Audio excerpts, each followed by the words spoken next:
When I got the message that Thursday night, my heart stopped for a second. It was Emily, my daughter, after more than a year of absolute silence. "Mom, can we get dinner on Tuesday? I miss you." I read those words over and over, my hands trembling, unable to believe it.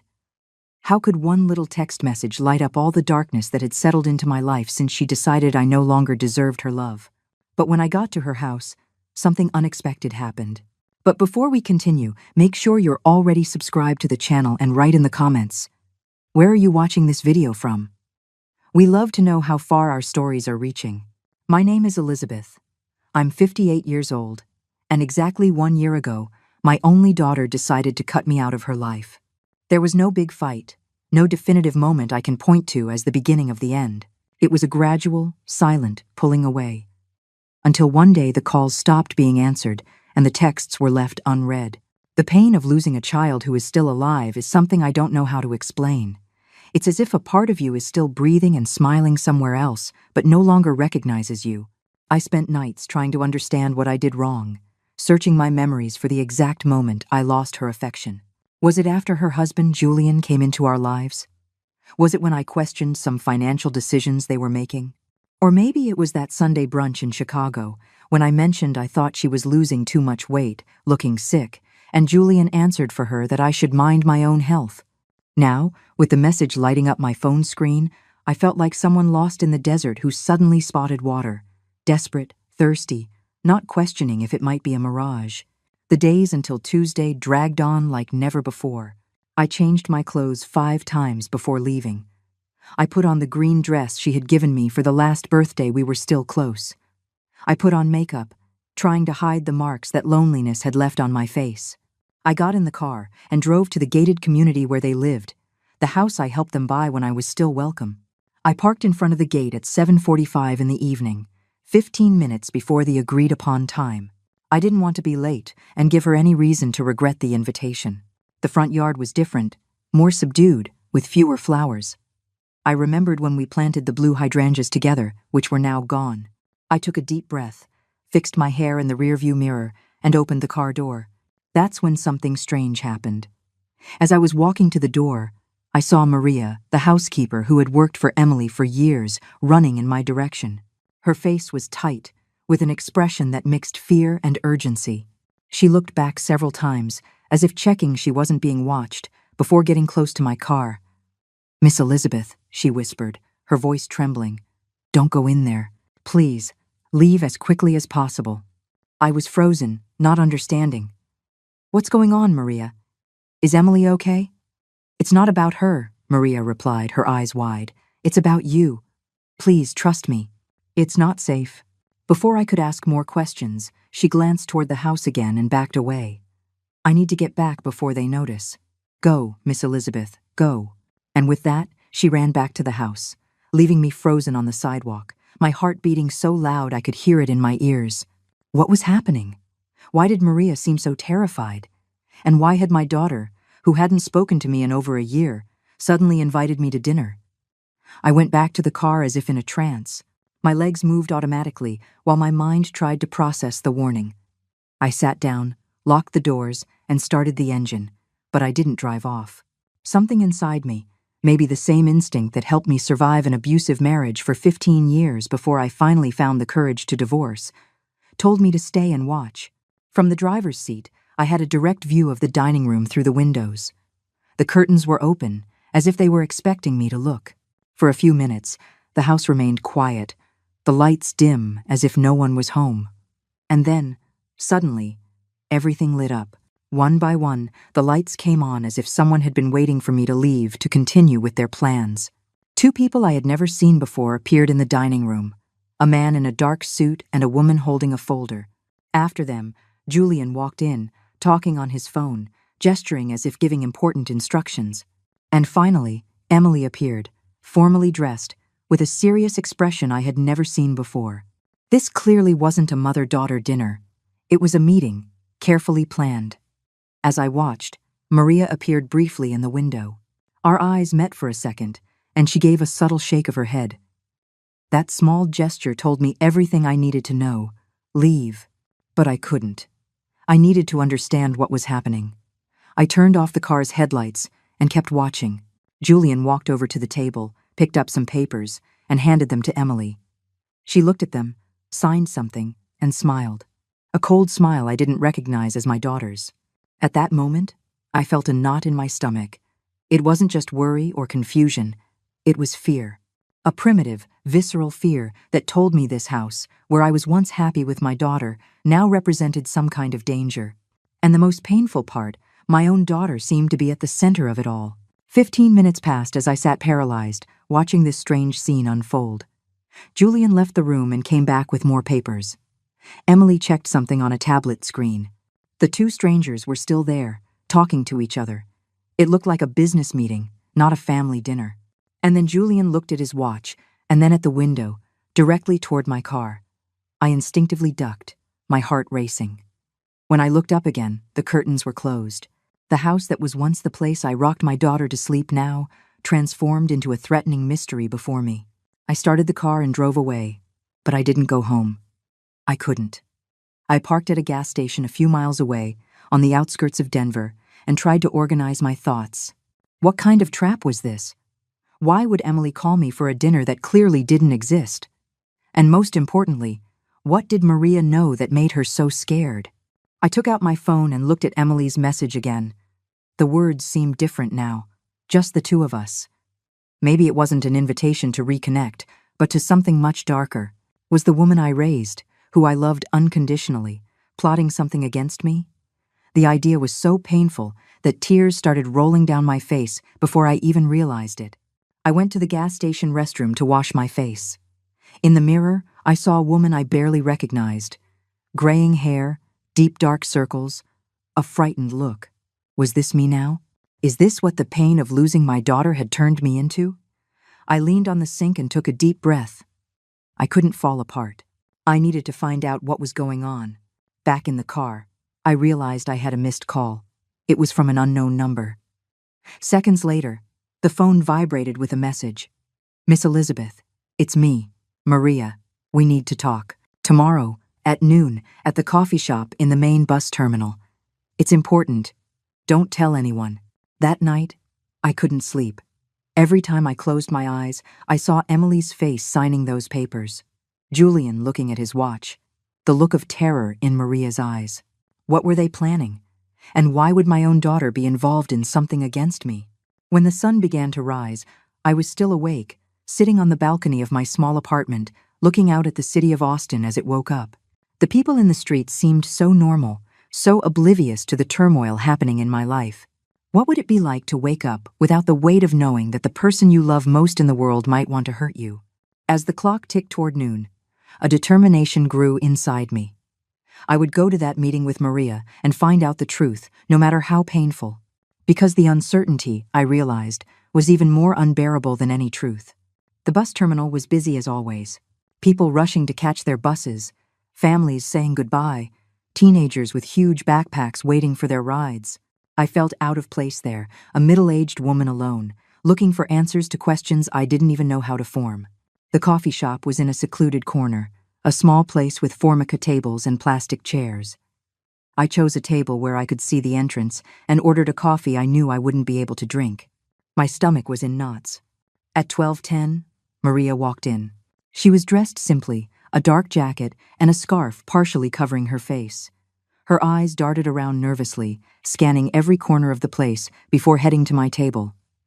"Miss Elizabeth," she whispered, sitting down quickly. "Thank you for coming." "Maria, for God's sake, tell me what's going on," I pleaded, holding her trembling hands across the table. "Why did you stop me from going in yesterday? What is Emily planning?" She glanced around, as if afraid of being watched, and lowered her voice even more. "It's not just Emily, Miss Elizabeth. It's Julian. He's controlling everything." A chill ran down my spine. From the beginning, I never fully trusted Julian. There was something about him, a calculating coldness behind the charming smile. But Emily was so in love, she never wanted to hear my concerns. "Controls how?" I asked. Maria took a deep breath. "For months, I've seen strange things happening in that house. Mr. Julian, he isolates Emily. First it was her friends, then her family. You were the last one to be pushed away. But it was Emily who stopped talking to me, I argued, confused. No, Miss Elizabeth. It was him who convinced her that you were trying to control her life, that you didn't respect her choices. He twists everything. He makes Emily believe everyone is against her, that only he protects her. Maria paused, her eyes wet. She's losing weight because he even controls what she eats. He says she needs to stay in shape, that nobody likes fat women. I felt nauseous. The pieces were starting to fit. The gradual distance, the changes in Emily's behavior, the way she started repeating phrases that sounded rehearsed. And the dinner yesterday? Why invite me? Maria lowered her voice even more. I heard a conversation between them. Mr. Julian said they needed your signature on some documents, something about the house you helped buy and some stocks that Emily's dad left her, things you still have some control over. The condo I helped Emily finance when she got married was still partially in my name, and the stocks my ex-husband, Emily's father, left when he passed away. I was the administrator until she turned 35, which would be in just a few months. Were they going to make me sign papers to transfer everything to them? Not just that. Maria hesitated, her eyes fixed on mine. I heard Mr. Julian talking to a man on the phone. He said, after Tuesday, everything will be ours and no one will question it. The old woman won't be in the way anymore. My blood ran cold. The old woman. Is that how Julian referred to me when he thought no one was listening? The idea that my son-in-law and my own daughter were conspiring to take my assets was devastating. But there was something else in Maria's words. Something she wasn't saying. There's more, isn't there, Maria? She nodded slowly, a tear rolling down her face. Miss Elizabeth, I think they wanted to hurt you. I heard Julian talking about an accident, that it would be easy to make it look like you slipped on the stairs after drinking wine at dinner. The coffee shop started to spin around me. My own daughter, contemplating my death? No, it couldn't be. That was too insane.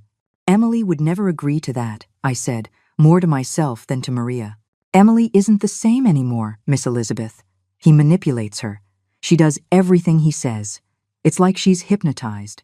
I sat in silence, trying to process it all. Part of me wanted to deny it, to say it was impossible. But another part knew Maria had no reason to make up something so horrible. Why are you telling me this, Maria? Why risk yourself like this? Her eyes met mine, filled with determination. Because Emily was a good girl before him. I watched her grow up, remember? I worked for you all since she was 12, her voice broke. And because my sister died at the hands of a man like Mr. Julian, a man who controlled everything, who isolated her from everyone, who made her believe the world was a terrible place and only he could protect her. I felt a lump in my throat. Maria was risking her job, maybe even her safety, to warn me. Do you have proof of anything? Anything that can help us? She nodded and took a small recorder from her purse.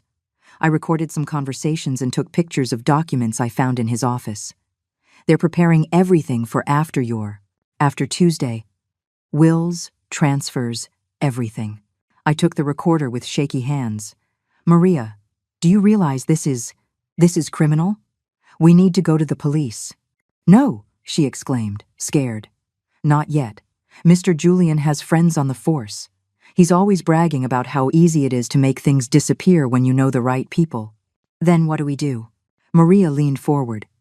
First, you need to protect yourself. You can't go back to your apartment. They know where you live. They know your routine. We need you to stay somewhere safe while we figure out more. And Emily?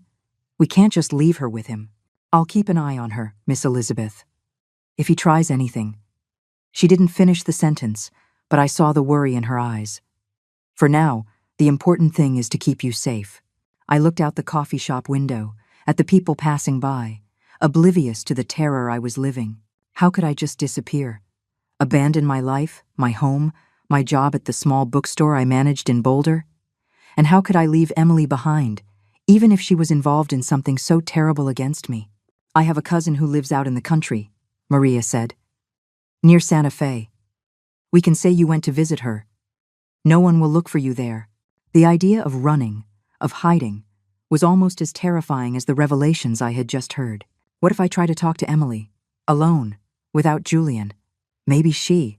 Miss Elizabeth, Maria interrupted, her voice firm. You don't understand. She won't choose you. Not right now. He has complete control over her. Her words hit me like a punch. The truth I didn't want to face. I had already lost my daughter. Not when she stopped talking to me a year ago, but long before, when that man entered our lives and began to weave his web of manipulation. I'll go to your cousin's house, I finally decided. But not to hide. To think. To plan how we're going to save Emily. Maria nodded, visibly relieved. That's for the best, Miss Elizabeth. I'll keep watch here and keep you informed. We're going to get Emily out of this. When we left the coffee shop, the world seemed different, more threatening. The noon sun no longer felt warm, and the faces of the people around me seemed like masks hiding unknown intentions.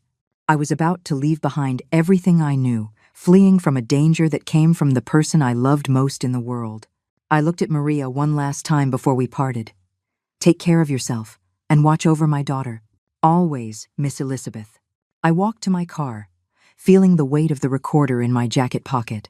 That small object held the truth that could destroy my family forever, but it could also be the key to saving my daughter from a monster who was consuming her from the inside.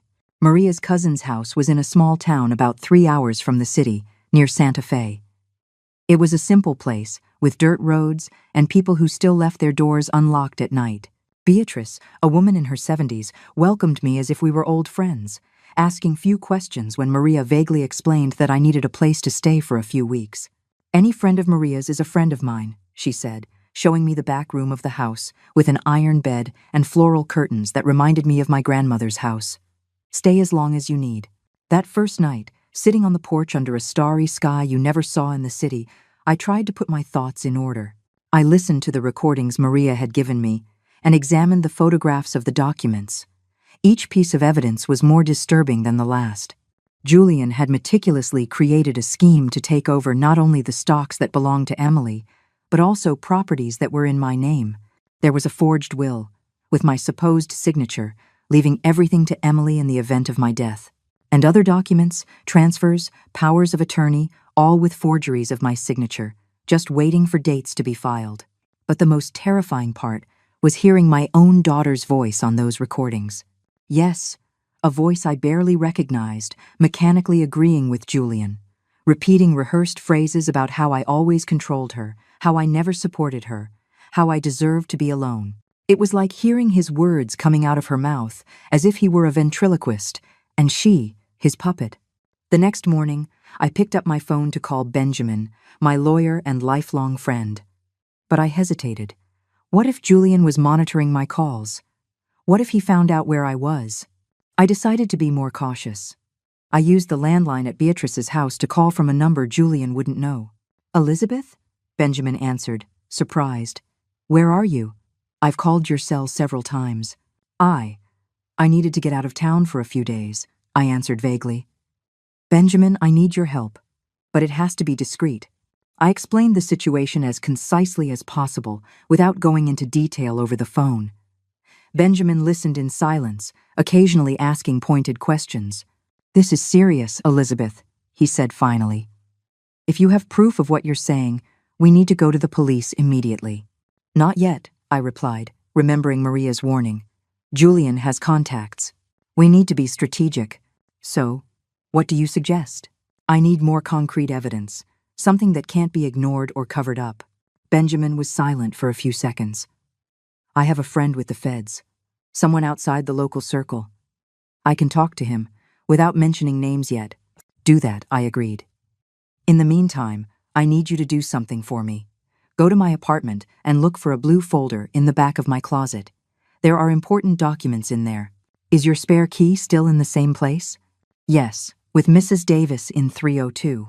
In the following days, I settled into a routine at Beatrice's house. During the day, I helped with chores to keep my mind busy. At night, I went over the evidence, taking notes, connecting the dots. Maria sent me short messages from a prepaid phone, updating me on the situation at the house. Julian is nervous, asking about you. Emily seems confused. I heard an argument. He's making strange calls. He mentions Plan B. Each message increased my anxiety. What was this Plan B? And how was Emily reacting to my disappearance? Part of me wanted to run back, confront them, demand explanations. But another part knew that would be suicide. If they were really planning to kill me, showing up without a plan would only speed up the process. On the 4th day, Benjamin called me. I managed to talk to my contact at the feds. He's interested in the case, but he needs more details. And, Elizabeth, I went to your apartment. The tone of his voice alarmed me. What happened? Someone was there. The place was tossed. The blue folder. I couldn't find it. My blood ran cold. The folder contained original documents for the properties, the stocks, legitimate wills. It was my insurance in case anything happened to me.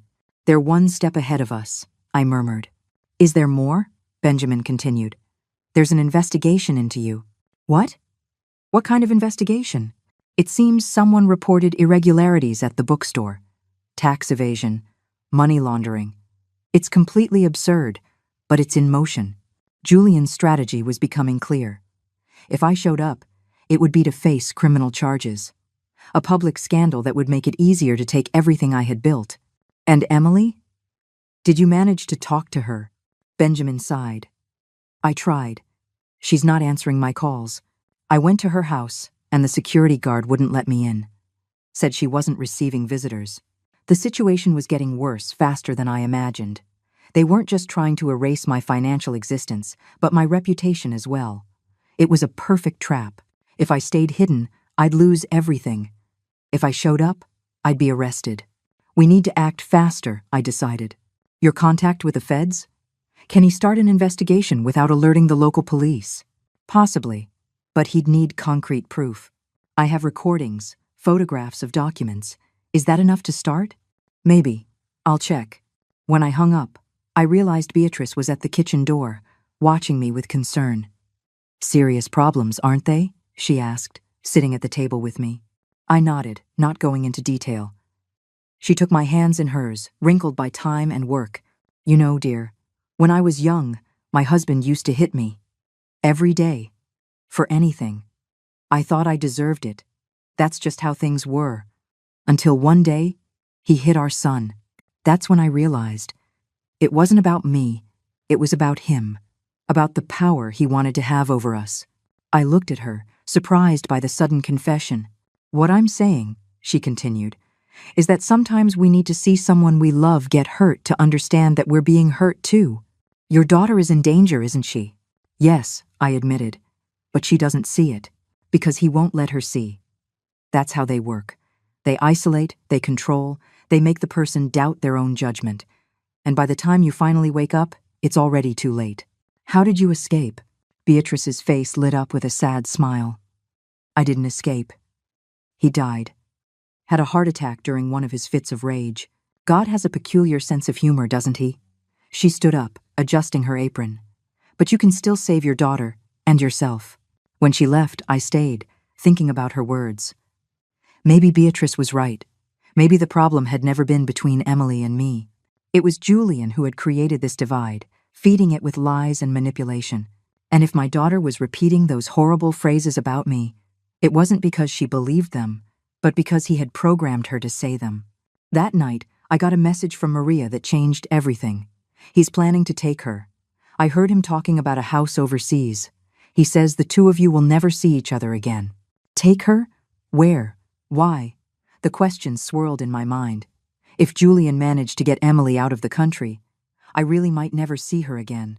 And if he had already managed to transform her so much in just 2 years, what would he do when he had her completely isolated, with no one to question him? I couldn't wait any longer.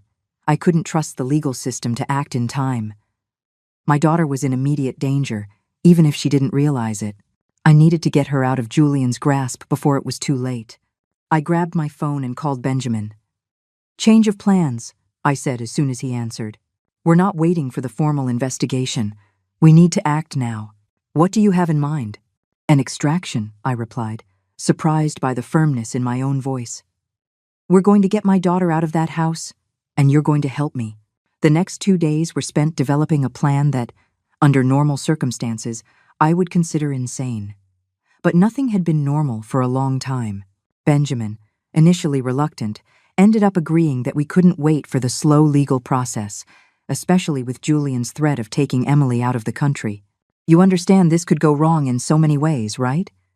He warned me during one of our calls on the prepaid phone Beatrice had lent me. I understand, I replied. But standing by while my daughter disappears forever would be much worse. Benjamin had contacts.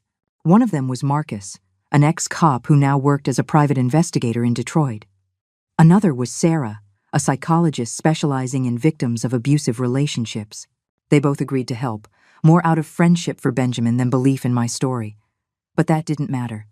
What I needed were competent people, not conviction. The plan was relatively simple. We needed to create a situation where Emily was alone, without Julian, for long enough for us to talk to her. Maria would be crucial for this. She would let us know when Julian left the house, preferably for several hours, and then we would act. And what if she doesn't want to go with you? Marcus asked, during our meeting at a small diner on the highway halfway between Austin and the town where I was hiding. She doesn't need to want to, Sarah explained. In cases of severe psychological manipulation, the victim rarely recognizes their situation. Our mission is to create an interruption in the control, to allow her to think for herself, even if just for a few hours. And if he comes back while we're there? I questioned, feeling a chill down my spine just thinking about it. I'll be prepared, Marcus replied, not elaborating, but his tone made me believe he knew how to handle men like Julian. The opportunity came 3 days later. Maria sent me a message at 9 o'clock in the morning. He's going to Miami today. Business meeting. Flight at 11 o'clock. He's not back until tonight. She'll be home alone. My heart pounded. It was now or never. I met Benjamin, Marcus, and Sarah at the agreed-upon spot, a gas station 10 minutes from Emily's house. Benjamin looked nervous, constantly checking his watch. Marcus was calm, almost indifferent, as if we were just there for a casual coffee. Sarah reviewed her notes, likely preparing her psychological approach.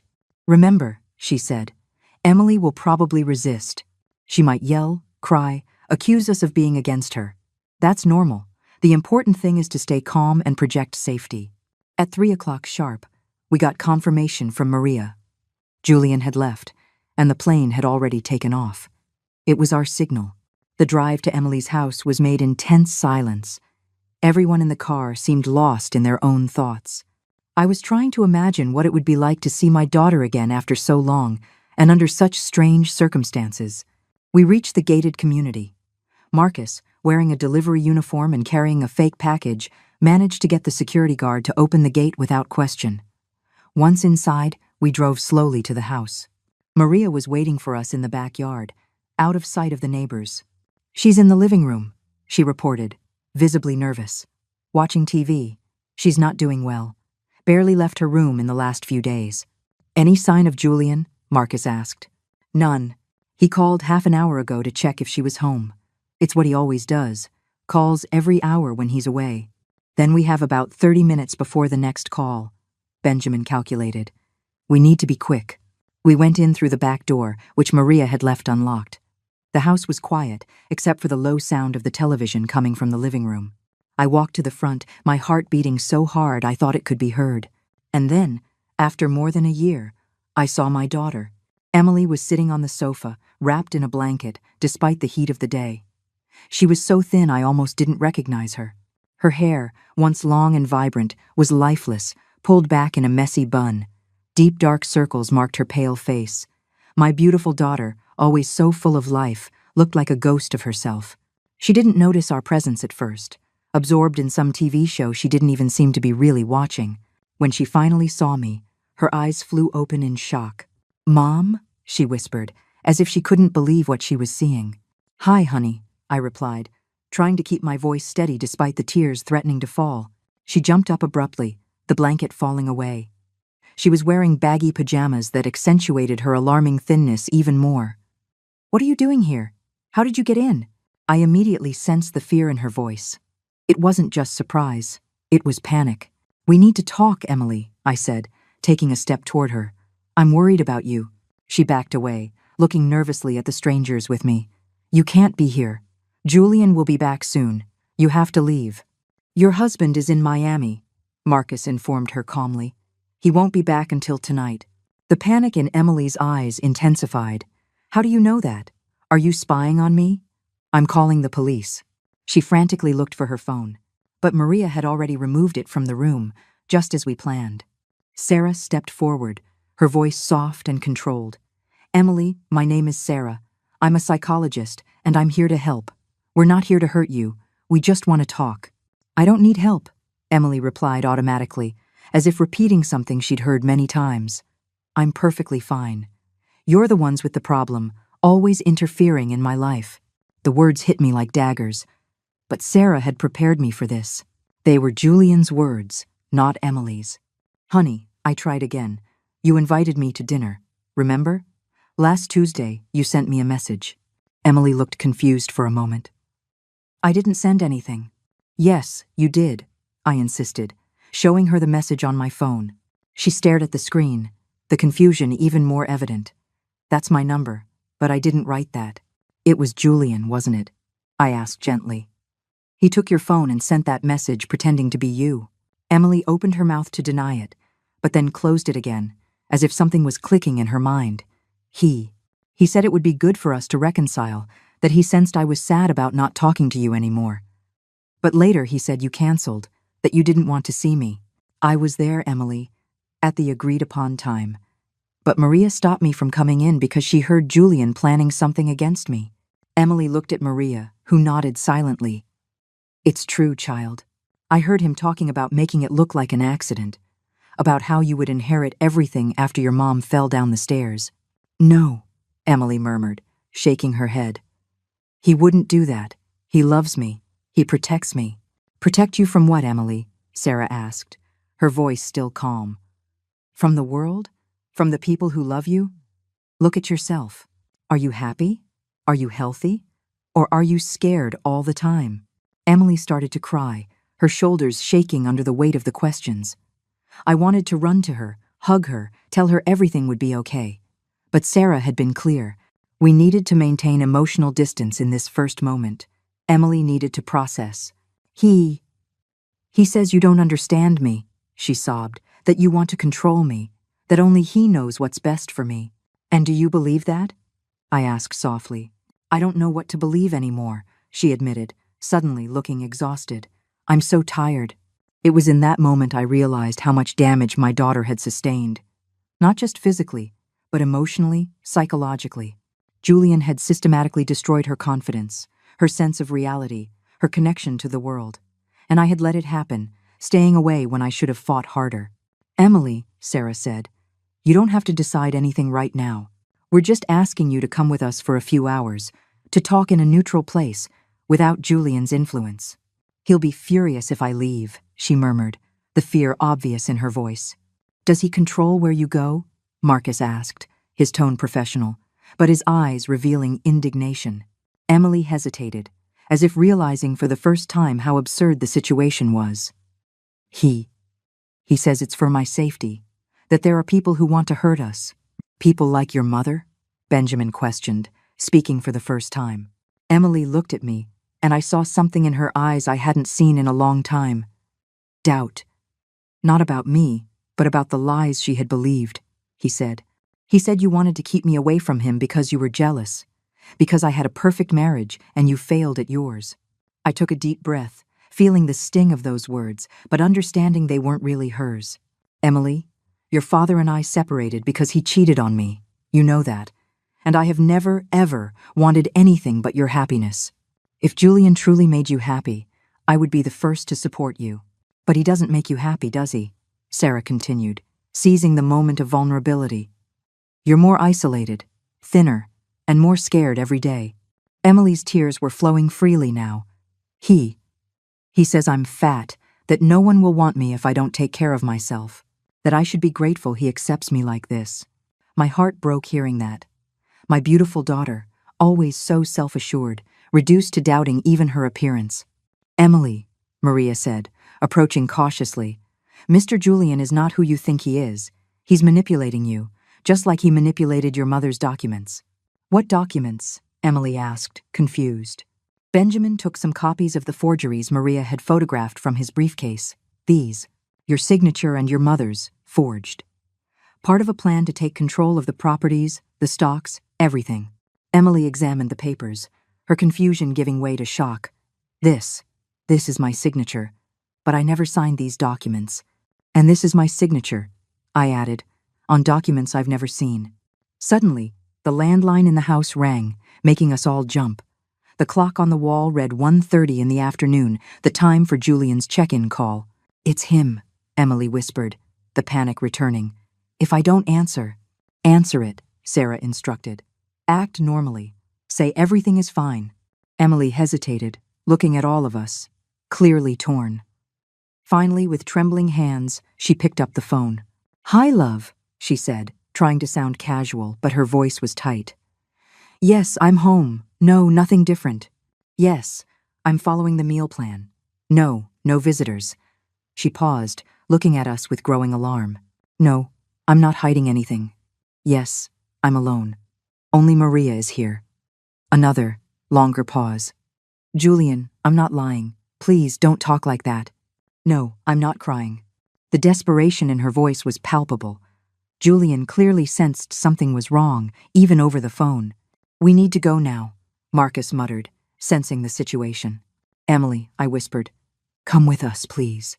She looked at me, the phone still at her ear, silent tears rolling down her face. Then, in a moment of clarity that gave me hope, she spoke into the phone. Julian, I have to go. I'm not feeling well. And she hung up, ignoring the immediate ringing that followed. He's going to call the security guard, she said, quickly grabbing a purse. We have to go before he locks the gates. There was no time to celebrate this small victory. We left quickly through the back, exactly as we came in.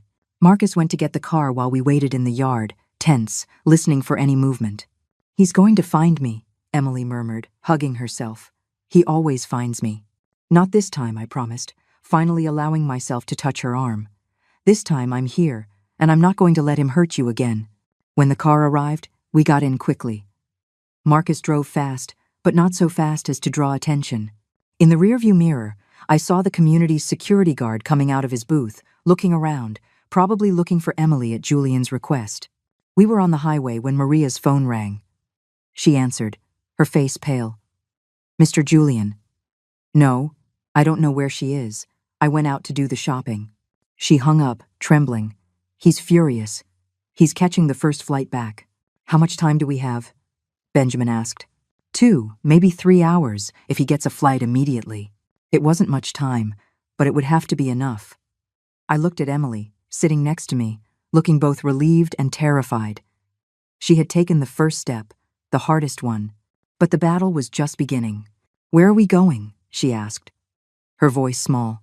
To a safe place, I replied, holding her hand, a place where he can't reach you.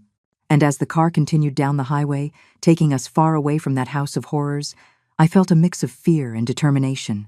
Julian would come after us, with all his rage and resources. But I wouldn't back down. Not this time. My daughter needed me, and I would be there for her, no matter the cost. The safe place was a small farmhouse belonging to Marcus's family, about 60 miles from the city. It was isolated enough to give us privacy, but close enough to civilization not to be completely vulnerable. The main house was simple, with 3 bedrooms, a large living room, and a rustic kitchen. Emily remained silent for most of the trip. Occasionally, she'd pick up the phone Maria had given back to her before we left and stare at the screen, but she didn't answer Julian's constant calls. Every time the phone rang, she flinched as if expecting a physical blow. We can turn it off, Sarah suggested gently. You don't need to hear his voice right now. Emily hesitated, but ended up handing the device to Sarah, who turned it off and put it in her purse. When we arrived at the farmhouse, it was already getting dark. The sky had that purple color that precedes total darkness, and the first stars were beginning to appear. Let's go inside, Marcus said, parking the car near the porch. Nobody followed us, but it's better not to stay exposed. The house was clean, but with that distinct smell of places that stay closed for a long time. Marcus turned on the lights and quickly checked the rooms, ensuring we were truly alone. Benjamin went to the kitchen to make coffee, while Sarah led Emily to the living room sofa, speaking to her in a low voice, likely using techniques to calm her. I stood in the middle of the living room, watching my daughter, still trying to process that she was really here, that we had managed to get her out of that house. It seemed unreal, like a dream I was afraid of waking up from. "You two need to talk," Sarah said, getting up. "I'll go help Benjamin in the kitchen." I sat down next to Emily, keeping a respectful distance. She was hunched over, as if trying to take up as little space as possible. Her thin, pale hands twisted nervously in her lap. "How are you feeling?" I asked, knowing it was a stupid question, but not knowing where else to start. She shrugged, a gesture that reminded me so much of the teenager she once was. Confused, scared. "I don't know what I'm doing here." "You're here because part of you knows something is wrong," I replied softly, even if it's hard to admit. Emily looked up at me, and I saw a mixture of anger, fear, and confusion in her eyes. "You hate Julian. You've always hated him, from the beginning." "No, Emily. I distrusted him when I realized how he was changing you, how he was cutting you off from everyone who loved you." "He protects me," she answered automatically, but her voice lacked conviction. "From what, honey?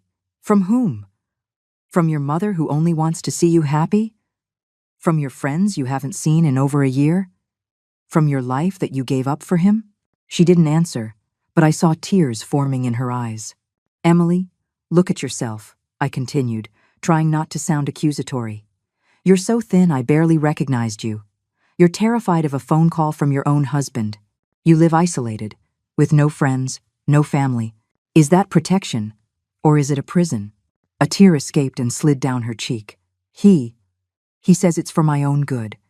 That I was naive, that people wanted to take advantage of me. And who took advantage of you, honey? Your friends who called you every day until you stopped answering?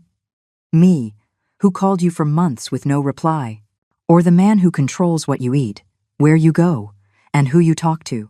She covered her face with her hands, sobbing silently. I wanted to hug her, but I knew I needed to let her process her own emotions. Emily needed to reach her own conclusions. "When was the last time you felt truly happy?" I asked after a moment. She lifted her face, thoughtful. I don't know. Before, I guess. Before everything got so complicated. Before he started isolating you. Before he made you doubt yourself and everyone around you." Emily nodded slowly, as if admitting something to herself for the first time. "It was different at the beginning. He was attentive, affectionate. He made me feel special." "That's how they work," said Benjamin, returning to the living room with a tray of coffee. "They start by making you feel like the most important person in the world. Then, slowly, they chip away at you, isolate you, until you depend on them completely." Emily looked at him, curious. "How do you know that?" Benjamin placed the tray on the table and sat in the armchair across from us. "My sister went through something similar. It took us years to realize what was happening. By the time we finally got her out of that situation, she was barely the person we knew." "And how is she now?" Emily asked, a spark of hope in her eyes. "Better. Not completely recovered. I doubt anyone ever fully recovers from that kind of abuse. But she's living again. She has friends, she works, she smiles. Simple things that seemed impossible before." The word abuse made Emily flinch. "He never hit me," she murmured.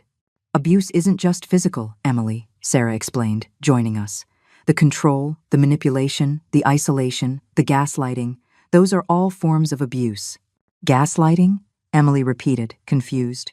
"It's when someone makes you doubt your own perception of reality.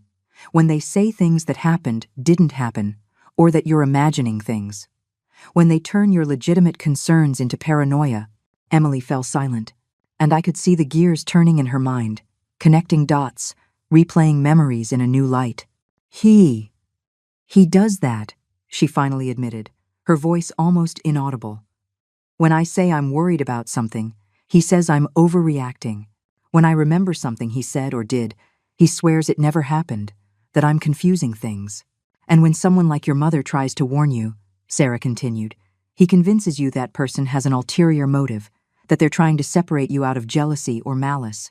Emily looked at me, comprehension slowly dawning in her eyes. "He said you were controlling, that you wanted me to fail so I'd keep depending on you. I just wanted you to be happy, honey," I replied, feeling my own voice break. "And I could see you disappearing before my very eyes." Marcus's phone rang, interrupting our moment. He answered quickly, and his expression turned grim. He's at Beatrice's house, he reported, hanging up. One of my contacts on the force just alerted me. Julian managed to trace a call you made from there, Elizabeth. He's furious, threatening everyone. My blood ran cold. Is Beatrice okay? Yes, she wasn't home. But he's questioning the neighbors, showing photos of you and Emily. It's only a matter of time until someone mentions seeing you leave together. Emily turned even paler. If that was possible. He's going to find us, she whispered, panic evident in her voice. No, he's not, Marcus guaranteed.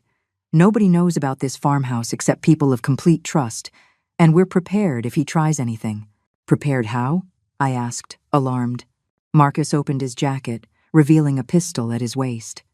I'm an ex-cop, remember? I have a legal permit, and I won't hesitate to use it if he threatens anyone here. The sight of the gun made me uneasy, but also strangely relieved. Julian wasn't the kind of man who would back down from words or empty threats.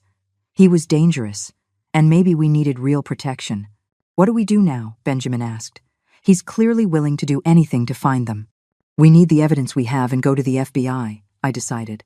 First thing tomorrow morning. The longer we wait, the more dangerous this gets. Agreed, Marcus said. I have a friend who can escort us to the field office, make sure we're heard by the right people. I looked at Emily, who was trembling slightly. Are you willing to testify against him? To tell them what he did to you? To our family? She hesitated, the fear still evident in her eyes. But then, slowly, she nodded. Yes, I'm tired of living like this. Tired of being afraid all the time. Those simple words filled me with hope. My daughter was coming back, slowly, finding her voice, her strength. Then it's settled, Benjamin declared. First thing tomorrow, we go to the field office. Tonight, we rest. Marcus organized a watch schedule. He and Benjamin would take turns ensuring no one approached the house during the night. Sarah prepared a mild sedative for Emily, who was obviously exhausted, both physically and emotionally. I walked her to one of the bedrooms, where she lay down without even changing her clothes. I sat beside her on the bed, watching her tired face. Mom, she murmured, already half asleep from the medicine. Yes, sweetheart? I'm so sorry. For everything. For believing him instead of trusting you. I stroked her hair, just like I did when she was little. It wasn't your fault, honey. Men like Julian are experts at manipulation. You had no way of knowing. I should have known, she insisted, her eyes closing. I should have seen the signs. Shh, I whispered. Rest now. We'll have time to talk about all of this tomorrow. She took my hand, squeezing it weakly. Don't leave me, Mom, please. Never again, I promised, feeling tears in my eyes. I will never leave you alone again. I stayed by her side until she was fast asleep, her breathing becoming deep and regular. Watching her like that, vulnerable and exhausted, I silently renewed my promise. No one would ever hurt my daughter again.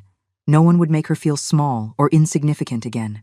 Not Julian, not any other man. When I was sure she was deeply asleep, I quietly left the room. In the living room, I found Benjamin, Marcus, and Sarah talking in low voices. How is she? Sarah asked. Sleeping, I replied, feeling suddenly exhausted myself. The medicine worked fast. She needs that rest, Sarah said.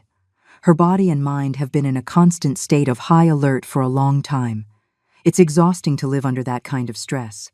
I sat with them, accepting a cup of coffee Benjamin offered me. What do you think will happen tomorrow? I asked. If all goes well, Julian will be brought in for questioning, Marcus explained. With the evidence we have, the recordings, the forged documents, Emily's and Maria's testimony, there's a good chance we can get an immediate restraining order. And if it doesn't work? I questioned, the fear creeping back in. We go to Plan B, Benjamin replied. I have contacts in other states. We can get you to a safe place to stay until we resolve everything legally. The idea of running, of hiding with Emily in some distant place, wasn't ideal, but I would do anything to keep her safe. We talked for a while longer, refining the details of the plan for the next day until exhaustion finally overcame me. Sarah walked me to another room, making sure I rested too. You were very brave today, she said as I lay down. Saving someone from an abusive relationship is one of the most difficult and dangerous things you can do. She's my daughter, I replied simply. I would do anything for her. Sarah smiled gently. Get some rest. Tomorrow is a big day. When she left, I stared at the ceiling, trying to organize my thoughts. So much had happened in the last few days. My life had been turned upside down since that text message I received on Thursday. It felt like a lifetime ago. I fell asleep thinking about Emily, about the smiling girl she was, and the strong woman I knew she could be again. I dreamed of simpler days, when it was just the two of us against the world, after her father left. Days of laughter in the kitchen, of movies on the sofa, of late-night confessions. I woke up with a start to the sound of breaking glass. For a moment, I was disoriented, not knowing where I was. Then the memory came back in a flash. The farmhouse, the extraction of Emily, the plan for tomorrow. I got up quickly, my heart pounding. The digital clock on the nightstand read 3:17 in the morning. The house was silent, except for muffled voices coming from the living room. I padded cautiously down the dark hallway. The voices became clearer. One was Marcus's, tense and low. The other one. My blood ran cold. It was Julian. "Where are they?" his voice demanded, with a coldness that chilled me to the bone. "I already told you. I don't know what you're talking about," Marcus replied, his voice controlled but firm. "Don't take me for an idiot," Julian growled. "I know Elizabeth took my wife. I know you're helping them, and I know they're here." I stopped at the corner of the hallway, hidden in the shadows. From my position, I could partially see the living room. Marcus was standing, blocking Julian's path. His hand was near his waist, where I knew he kept his pistol. Julian had his back to me, but his posture was aggressive, intimidating. "You're trespassing on private property," Marcus said, still calm. "I suggest you leave before I call the police." Julian laughed, a cold, cruel sound. "The police? You really think they're going to believe you? I have friends at the station. They know my wife is having psychological problems, that her mother is exploiting it to turn her against me." My heart pounded. Julian had already laid the groundwork, building a narrative that made us look like the villains. Typical of an abuser, always one step ahead, always controlling the narrative. "I'm not alone, you know," Julian continued, taking a step toward Marcus. "I've got people outside. If you don't bring me Emily right now, things are going to get very ugly." I saw Marcus's hand move toward his gun. "I'm asking you one more time. Get out of this house. Now." Time seemed to freeze. I knew I was about to witness something horrible. If Julian advanced, Marcus would draw his gun. If Marcus drew his gun, Julian would react. Someone could get hurt, or worse. It was then I heard a door open behind me. I turned and saw Emily coming out of her room, her eyes wide with fear. "It's him," she whispered. "He found us." Before I could stop her, Emily moved past me and into the living room. "Julian?" she called out, her voice trembling. Both men turned toward her. Marcus's face showed alarm. Julian's, a mixture of triumph and restrained rage. "Darling," Julian said, his tone suddenly sweet, though his eyes remained cold. "I was so worried about you. Let's go home now, okay?" He held out his hand to her, but Emily didn't move. She was standing in the middle of the living room, visibly shaking, but holding her ground.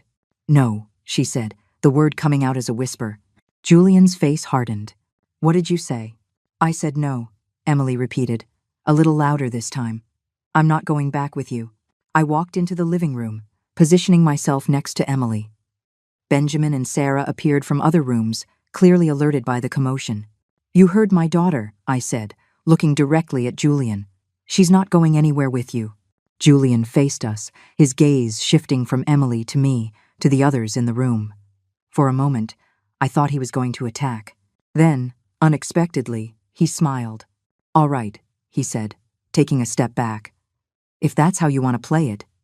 He reached into his pocket and pulled out a phone. He dialed a number and spoke briefly. "They're here, all of them." Before any of us could react, bright lights flooded the windows of the living room. Headlights. Several cars. "Like I said," Julian continued, his smile widening, "I didn't come alone." Marcus ran to the window and peeked through a crack in the curtains. "Damn it," he muttered. "There are at least 3 cars out there, and that's a cop car." My heart sank. How had Julian found us? How had he gotten the police on his side so quickly? "See?" Julian said, turning to Emily. Everyone knows your mother is manipulating you, that she kidnapped you to keep you away from me. They're here to take you home, where you belong." Emily looked at him, fear clear in her eyes, but something else too. Determination. "No," she said again, her voice firmer this time. "I'm not going with you. Ever again." Julian's smile wavered, giving way to a look of naked fury. "You don't have a choice, Sissio. You're my wife. You do what I say. You always have. You always will." At that moment, there was a loud bang on the door. "Police, open up!" Benjamin shot me a desperate look. "What do we do?" "We have the proof," Sarah reminded him. "The recordings, the documents. We're not doing anything wrong here. But will they listen to us?" I questioned, panic starting to rise. If Julian already convinced them we're the villains. Marcus made a quick decision. "We open the door. If we try to resist, it'll make everything worse." He went to the door and opened it. 2 uniformed police officers entered, followed by a man in a suit we assumed was a detective. "What's going on here?" the detective asked, looking around the room. Julian immediately took on the role of the worried husband. "Detective Miller, as I explained, my wife disappeared yesterday. Her mother convinced her to run away. I'm just trying to bring her home." The detective looked at Emily. "Ma'am, is this true? Are you here of your own free will?"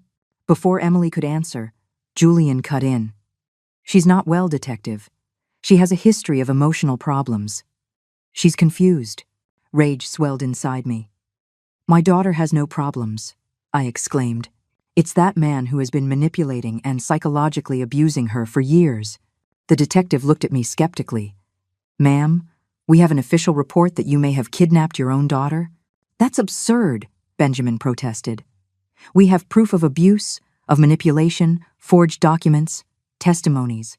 Are you going to believe them?" Julian laughed, turning to the detective. "They're her friends. Obviously, they're going to say whatever to cover for her." The room was tense, with everyone talking at once. The police officers looked confused, glancing from one group to the other, clearly unsure who to believe. It was then that Emily stepped forward. "I want to file a report," she said, her voice surprisingly clear and firm. The room fell silent. All eyes turned to her. "A report for what, ma'am?" the detective asked. "Psychological and emotional abuse," Emily answered. "Document forgery. Attempted fraud.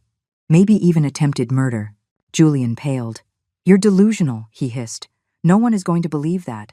"I have proof," Emily continued, ignoring him. She turned to Sarah, who quickly handed her purse. From inside, Emily pulled out the recorder Maria had given me. "Here are recordings of my husband, discussing plans to forge my mother's signature, to take control of her properties.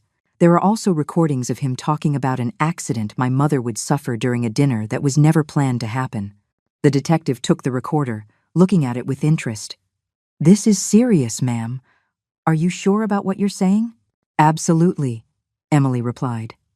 Then, slowly, she unbuttoned the sleeve of her blouse and rolled it up, revealing bruises on her arms. Finger marks, clearly visible against her pale skin. "And this," she said, "is what happens when I disagree with him. When I don't eat exactly what he tells me to. When I talk to someone without his permission." I stared at my daughter's arms, feeling nauseous. How did I not realize? How did I not see the physical signs of abuse? But of course, Julian was too smart to leave marks where people could see, and he had kept us apart for so long. The detective looked at Julian, his expression now very serious. "Sir, I think we need to talk down at the station." "This is ridiculous," Julian exploded, his control finally shattering. "She's lying. All of them are." He took a step toward Emily, his face contorted with rage. But the officers quickly intercepted him, grabbing him by the arms. "I think it's best you come with us now, sir," one of the officers said. "You don't understand." Julian continued to struggle. "She's mine. She can't leave me. I did everything for her." As the police dragged him outside, Julian kept screaming threats and insults. Emily stood, watching, a single tear rolling down her face. When the door finally closed, leaving the room in a heavy silence, Emily turned to me. Without a word, she fell into my arms, sobbing like a child. "It's over," I whispered, stroking her hair. "It's over, honey. You're safe now." But I knew it wasn't over. It was just the beginning of a long journey. Julian would likely be released on bail. There would be investigations, depositions, maybe a trial, and the road to Emily's recovery would be long and difficult. But for the first time in over a year, I felt hope. My daughter had found her voice, her courage. She had taken the first step out of that cycle of abuse, and I would be by her side every step of the way. The months that followed were difficult, as we expected. Julian was released on bail, as we predicted, but with a restraining order that forbade him from coming near Emily or me. He violated that order 3 times in the first few weeks, which resulted in his pre-trial detention while the case was investigated. Emily and I moved to a small apartment in another city, Portland, Oregon, where no one knew us. Starting over wasn't easy, but it was necessary. Every day, I saw small signs that my daughter was returning to the person she was before Julian entered our lives. The first few weeks were the hardest. Emily alternated between moments of clarity and strength and periods of deep doubt, where she would even question if she had done the right thing by leaving Julian. "What if he's right?" she murmured one night, sitting on the balcony of our new apartment, looking at the stars. "What if I can't live without him?" "You lived without him for 25 years before you met him," I replied gently. "And you were an incredible, independent person, full of dreams and plans." "I don't remember that person anymore," she admitted, her voice barely a whisper. "I remember," I said, holding her hand, "and I'm going to help you find her again." Emily started therapy with Sarah, who offered to see her for free until we were financially settled. In the sessions, she slowly unearthed the layers of manipulation and abuse Julian had built around her. With each revelation, my heart broke a little more. How he controlled what she ate, insisting she was fat when she was actually dangerously thin. How he checked her phone daily, deleting messages from friends and family, sometimes replying as her to push people away. How he gradually convinced her that I was toxic, controlling, and jealous of their happiness. "I believed him," she told me one day, crying in my arms. "I believed him when he said you were trying to separate us because you were jealous. How could I have been so blind?" "Manipulators are experts at distorting reality," I explained, repeating what Sarah had taught us. "They find small insecurities and exploit them, turning them into walls that separate you from the people who love you." Benjamin handled the legal process. The investigation revealed much more than we expected. Julian hadn't just forged signatures on documents. He had created an elaborate scheme to transfer not only Emily's properties and stocks, but also mine, to offshore accounts. There was evidence of other financial crimes involving other partners he had manipulated over the years. "He's a serial predator," Benjamin explained, showing us the reports. "You weren't the first victims, but I hope you'll be the last." When the case finally went to trial, 6 months after that night at the farmhouse, Emily was strong enough to testify. I watched her on the stand, telling her story with a clarity and firmness that brought tears to my eyes. She was no longer the fragile, scared woman we had rescued from that house. Julian was convicted on multiple charges, including fraud, forgery, psychological abuse, and attempted grand larceny. The sentence: 15 years, with no chance of parole for the first 8. When we walked out of the courthouse that day, Emily took a deep breath, looking up at the blue sky above us. "It's strange," she said. "I still love him, in some twisted way. It's like a part of me still wants to believe that everything we lived was real, that he really cared." "What you felt for him was real," I replied. "The problem is that what he felt for you wasn't love, it was possession. And there's a huge difference between the two." She nodded slowly. "I'm going to need time to unlearn everything he taught me, to trust others, and myself, again." "You have all the time in the world, honey, and you're not on this journey alone." 5 years have passed since that night at the farmhouse. 5 years of healing, of rebuilding, of rediscovery. Emily finished her master's degree and now works at a support center for victims of domestic violence in New Orleans. I'm still running the bookstore, which has become not just a business, but a space for community and awareness. Julian is serving his sentence, with no right to contact us. We occasionally get updates on him through Benjamin, who keeps an eye on the case. Apparently, he's found a new victim through correspondence, a woman who believes she's communicating with a wrongfully convicted businessman. The authorities have been alerted, and the communication is being monitored. Some scars never fully disappear. There are moments when Emily flinches at a sudden noise, or when her gaze turns distant as something reminds her of those years. There are nights when I still have nightmares about what could have happened if we hadn't acted in time. But there are also moments of pure joy, of freedom, of peace. Like today, on a Sunday afternoon, as we host friends for a barbecue in the backyard of the small townhouse we bought together. Emily is smiling, chatting animatedly with a group, her confidence restored, her inner beauty visible once again for all to see. Maria is here too. She left her job at Julian's house, which was sold to pay indemnities, and now works with us at the bookstore. She and Emily developed a strong friendship, bonded by their shared experience. Benjamin, Marcus, and Sarah became part of our chosen family. We get together regularly, not just to remember the past, but to celebrate the present and plan the future. As I watch this scene, my daughter, happy, surrounded by people who truly care about her, I feel a deep gratitude. Not just for having survived, but for having learned to live again, truly live. Emily sees me watching, and she smiles that smile that lights up her eyes and warms my heart. She excuses herself from her friends and comes over to me, sitting beside me on the garden bench. "What are you thinking about?" she asks, resting her head on my shoulder, just like she did when she was a little girl. "About how strange life is," I respond. "About how sometimes we have to go through hell to find our way back home."